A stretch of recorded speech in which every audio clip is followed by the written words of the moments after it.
La noche en la Ciudad de México nunca duerme del todo, pero hay madrugadas en las que el silencio pesa más que el tráfico. Calles aparentemente tranquilas, fachadas comunes, casas que no llaman la atención y que, sin embargo, esconden historias que jamás aparecen en los anuncios inmobiliarios.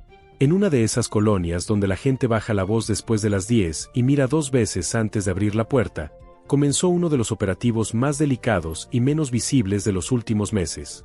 No hubo convoys espectaculares ni helicópteros sobrevolando durante horas. Hubo precisión, sigilo y una certeza inquietante. Alguien importante estaba siendo cercado. La información llevaba semanas madurándose en escritorios de inteligencia, cruzando reportes, llamadas intervenidas, patrones de movimiento y silencios que decían más que las palabras. El objetivo era una casa de seguridad vinculada directamente con el PANU, un operador clave que durante años logró moverse entre sombras, cambiar de piel y evadir golpes que tumbaron a otros. Esa madrugada, los murciélagos, el grupo de élite del ejército mexicano, llegaron sin hacer ruido, como si la ciudad misma los hubiera tragado y escupido frente al inmueble exacto. El cateo no fue producto del azar. Durante meses, las autoridades federales detectaron movimientos atípicos en esa vivienda. Entradas y salidas a deshoras, vehículos que nunca permanecían más de unas horas, personas que no eran vecinos y que parecían no existir en los registros habituales. No era una casa lujosa ni un rancho ostentoso. Era precisamente lo contrario. Una construcción discreta, de esas que se camuflan entre miles, pero que funcionan como nodos críticos dentro de la logística criminal. Casas donde no se duerme, se planea. Donde no se vive, se espera. Donde cada pared escucha y cada objeto tiene una función. Cuando los murciélagos aseguraron el perímetro, lo hicieron con un despliegue quirúrgico. No buscaban confrontación, buscaban información. Y la encontraron. Al ingresar al inmueble, los elementos se toparon con una escena que confirmaba todas las sospechas. No había lujos visibles, pero sí orden. Un orden demasiado meticuloso para una vivienda común. Mesas limpias, cuartos despejados, cámaras internas desconectadas a propósito y un cuarto trasero con una distribución que no correspondía al plan original de la casa. Ahí, detrás de un muro falso, comenzó a revelarse el verdadero valor del cateo. No fue un arsenal lo que encendió las alertas, ni grandes cantidades de dinero en efectivo.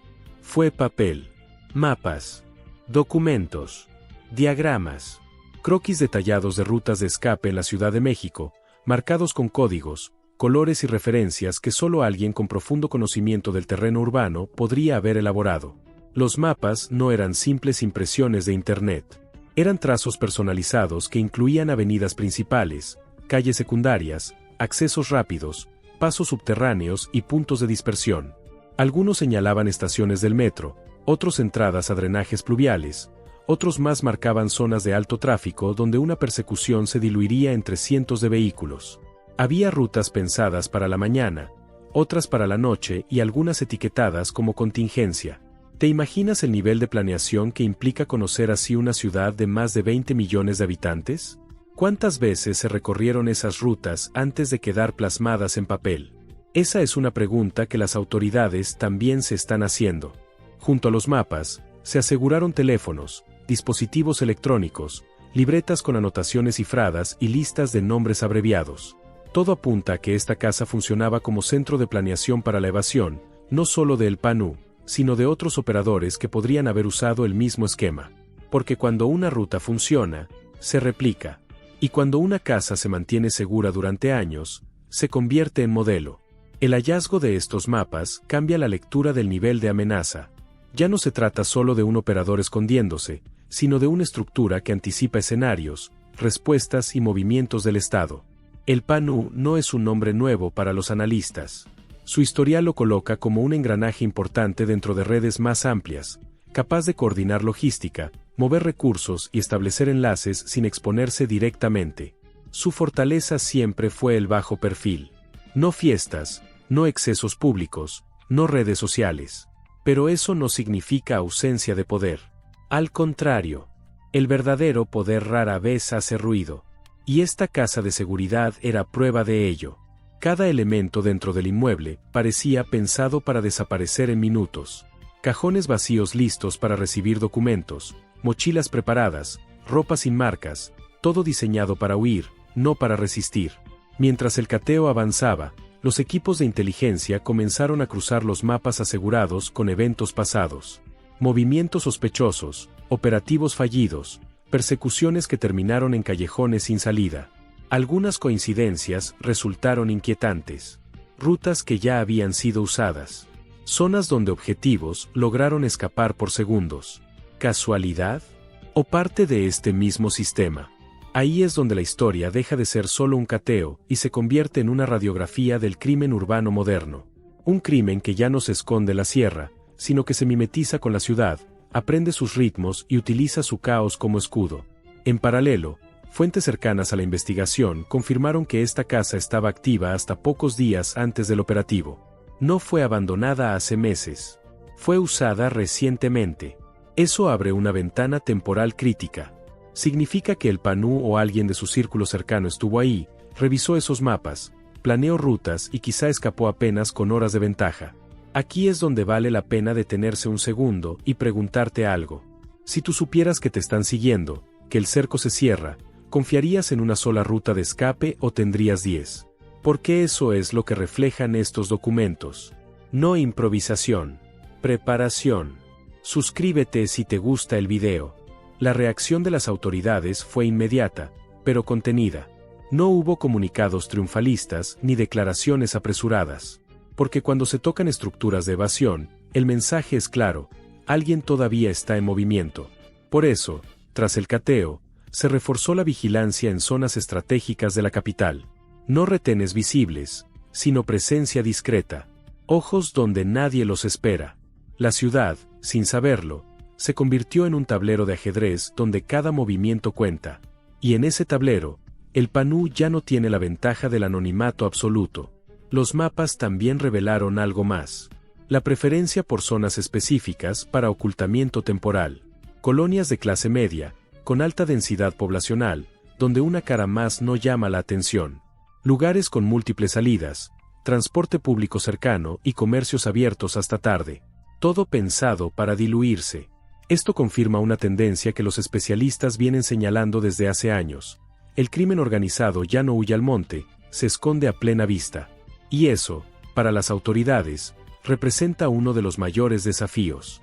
El cateo fue ejecutado sin un solo disparo, pero su impacto resuena más fuerte que muchos enfrentamientos. Porque desmantelar una casa de seguridad con este nivel de información es como arrancar páginas enteras de un manual operativo.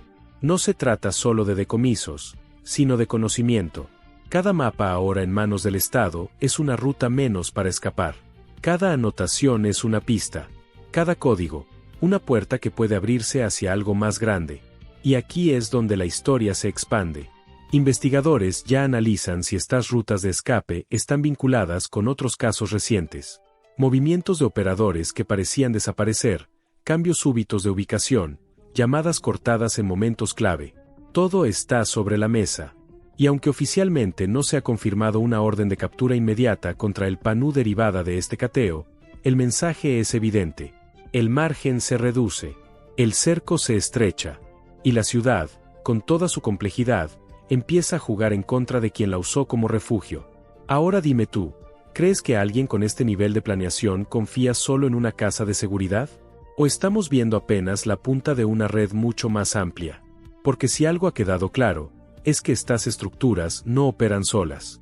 Siempre hay enlaces, relevos, apoyos silenciosos. Y cada cateo exitoso deja al descubierto nuevas preguntas. ¿Quién diseñó esos mapas? ¿Cuántas veces se ensayaron esas rutas? ¿Cuántas siguen activas? El operativo de los murciélagos en la Ciudad de México marca un antes y un después en la forma en que se entiende la evasión criminal urbana. Ya no es solo esconderse, es anticipar. Y al anticipar, se cometen errores. El mayor de ellos, confiar en que el silencio dura para siempre. Esta casa de seguridad cayó no por un descuido evidente, sino por la acumulación de pequeñas señales. Una llamada aquí, un movimiento allá, una rutina que se repite demasiado. Porque incluso los más cuidadosos dejan huellas. Mientras las investigaciones continúan, los mapas asegurados se han convertido en piezas clave para entender cómo se mueve el crimen dentro de la capital. No como una fuerza caótica, sino como una estructura que estudia, aprende y se adapta, pero también como una estructura que, al ser expuesta, pierde su mayor ventaja, la sorpresa. Y cuando eso ocurre, el reloj empieza a correr. El análisis de los materiales asegurados no se detuvo en los mapas físicos. Conforme avanzaron las horas posteriores al cateo, peritos especializados comenzaron a extraer información de los dispositivos electrónicos encontrados en la casa de seguridad. Teléfonos que parecían comunes, sin aplicaciones visibles, resultaron contener capas ocultas de comunicación cifrada, aplicaciones camufladas y registros de ubicación que confirmaban recorridos repetidos por puntos clave de la ciudad. No eran trayectos aleatorios. Eran rutas ensayadas, recorridas una y otra vez, como si alguien hubiera querido memorizar cada semáforo, cada retorno, cada punto donde el tráfico suele detenerse. En algunos registros aparecían marcas de tiempo que coincidían con operativos federales previos, lo que llevó a los analistas a una conclusión inquietante. El PANU y su círculo no solo huían cuando el peligro era inminente, también se movían para medir la reacción del Estado, para saber cuánto tardaban las fuerzas en cerrar calles, qué zonas quedaban desprotegidas y cuáles eran los puntos ciegos del sistema urbano. Las libretas aseguradas reforzaron esa hipótesis. No contenían nombres completos ni direcciones exactas, sino claves repetidas, abreviaturas y símbolos que parecían no tener sentido a simple vista. Sin embargo, al cruzarlos con registros telefónicos y datos de geolocalización, comenzaron a tomar forma. Eran referencias a contactos, casas alternas, vehículos de apoyo y horarios seguros. Todo indicaba que la casa cateada no era el centro de la red, sino uno de varios nodos. Un lugar diseñado para operar en silencio, para coordinar sin levantar sospechas, y sobre todo, para desaparecer cuando fuera necesario. Este hallazgo obligó a replantear la dimensión del caso. Ya no se trataba únicamente de ubicar a El PANU, sino de entender la arquitectura completa de su sistema de evasión. Porque una red así no se construye de la noche a la mañana. Requiere tiempo, recursos y complicidades. Requiere conocer la ciudad mejor que muchos de sus propios habitantes. Requiere estudiar patrones, flujos y rutinas ajenas. Y eso solo se logra cuando alguien se mueve durante años sin ser molestado. La pregunta incómoda empezó a circular entre los investigadores. ¿Cómo pudo operar tanto tiempo sin ser detectado de manera efectiva? En los días siguientes al cateo, la presencia de fuerzas federales en ciertas zonas de la capital se volvió más notoria, aunque para la mayoría de la gente pasó desapercibida.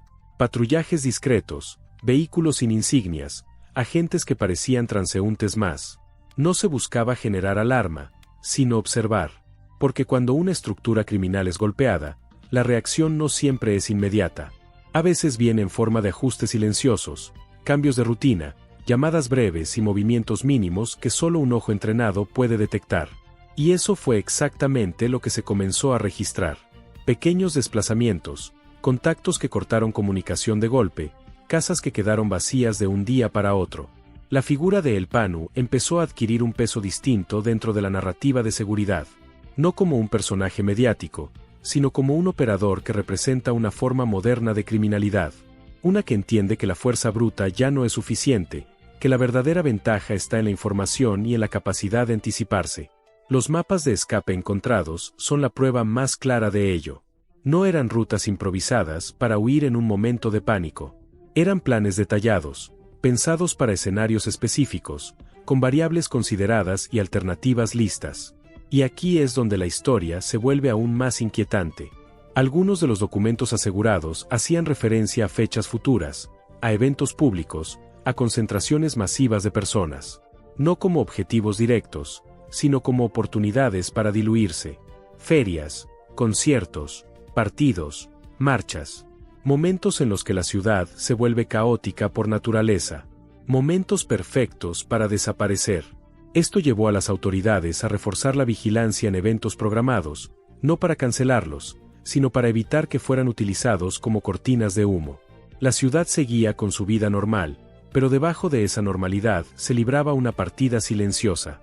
¿Te has preguntado cuántas veces has estado en un lugar así, rodeado de gente, sin saber que alguien lo eligió como ruta de escape?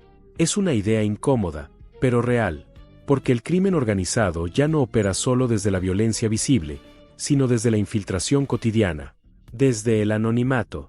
Y eso lo hace más difícil de detectar, pero no imposible. Conforme avanzaron las investigaciones, se confirmó que algunos de los vehículos utilizados por la red de El Panú no estaban a su nombre ni al de personas cercanas. Eran autos prestados, rentados o registrados a terceros que no figuraban en los primeros anillos de sospecha. Esto demuestra otro nivel de sofisticación, la fragmentación de responsabilidades. Nadie sabe todo. Cada quien conoce solo una parte. Así, si alguien cae, no arrastra al resto. Es un modelo que se ha replicado en distintas organizaciones y que complica enormemente el trabajo de las autoridades.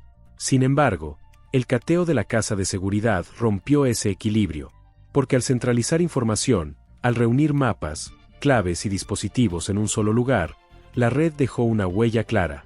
Una huella que ahora está siendo seguida. Y aunque oficialmente no se ha informado sobre detenciones relacionadas directamente con este operativo, fuentes cercanas al caso aseguran que varias líneas de investigación se activaron de inmediato. Líneas que apuntan a otras casas, otros puntos de reunión y otros nombres que hasta ahora se mantenían fuera del radar público.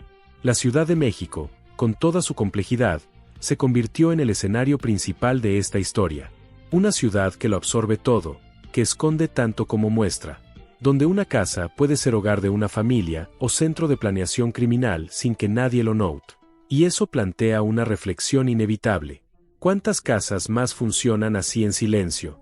¿Cuántas rutas de escape siguen activas esperando ser usadas?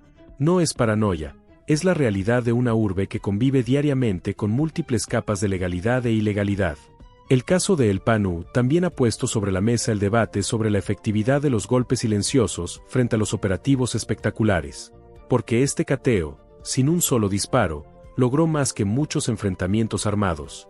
Logró información. Y en el mundo de la seguridad, la información vale más que cualquier arma. Permite anticipar, desarticular y prevenir. Permite quitarle al crimen su ventaja principal, la sorpresa. Mientras tanto, la figura de El Panú sigue envuelta en incertidumbre. No hay confirmación oficial de su ubicación actual. No hay imágenes recientes. Solo rastros, planes frustrados y rutas que ya no son seguras. Eso, para alguien acostumbrado a moverse con ventaja, es un golpe profundo. Porque vivir huyendo es una cosa. Vivir sabiendo que tus rutas están expuestas es otra muy distinta. Ahora quiero hacerte una pregunta directa. Si tú supieras que cada camino que planeaste ya está en manos de las autoridades, ¿qué harías?